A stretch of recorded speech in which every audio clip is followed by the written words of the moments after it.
തന്നിൽ നായക, എന്നും നീ തന്നെ എന്നെ കാവൽ ചെയ്യുന്നവൻ.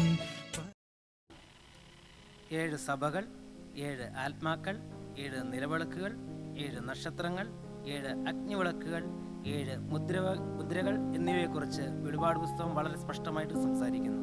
വെളിപാട് പുസ്തകം 5-ാം അധ്യായം അതിൻ്റെ 1-ാമത്തെ തിരുവചനം: ഞാൻ സിംഹാസനത്തിൽ ഇരിക്കുന്നവൻ്റെ വലം കൈയിൽ അകത്തും പുറത്തും എഴുത്തുള്ളതായി 7 മുദ്രയാൽ മുദ്രയുടൊരു പുസ്തകം കണ്ടു.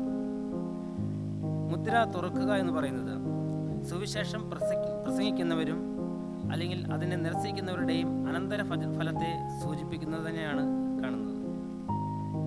അങ്ങനെയാണ് എങ്കിൽ 7 മുദ്രകളും തുറക്കുന്നതായ സമയത്ത് അവ അനുസരിക്കുകയും അത് നിരസിക്കുകയും ചെയ്യുന്നവരുടെ ഫലത്തെ നാം തുടർന്നുള്ളതായ ദിവസങ്ങളിൽ പഠിക്കുന്നതാണ്. 7 സഭകൾ, 7 മുദ്രകൾ. ഹിസ്റ്റോറിസം തിയറി അനുസരിച്ച് 7 സഭകൾ എന്ന് പറയുന്നത് 7 കാലഘട്ടത്തെ സൂചിപ്പിക്കുന്നു. ഇതേ 7 മുദ്രകൾ ഇതേ കാലഘട്ടത്തെ തന്നെ സൂചിപ്പിക്കുന്നതാണ്.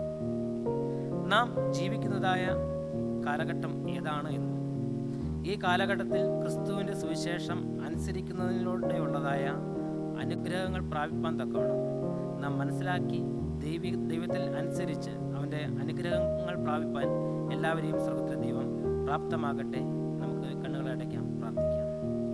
ക്രിസ്തുയേശുവിൽ ഞങ്ങൾ അളവുകൂടാതെ സ്നേഹിക്കുന്ന ഞങ്ങളുടെ സ്വർഗീയ വാഴ്ത്തപ്പെട്ട ദൈവമേ, തിരുവചനം ഞങ്ങൾ പഠിക്കുന്നത് പോലെ 7 മുദ്രകളെ പറ്റിയും പഠിക്കുമ്പോൾ സ്വർഗ്ഗത്തിൽ ദൈവം ഞങ്ങളോട് കൂടിയിരിക്കുമാറാണെന്ന് പ്രാർത്ഥിക്കുന്നു.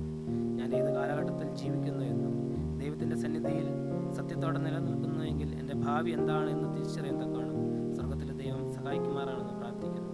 ദൈവത്തിൻ്റെ അനുഗ്രഹങ്ങളുള്ളതായ ദിവസമായി മാറുവാൻ ദൈവം ഞങ്ങളെ സഹായിക്കുമാറാണമേ.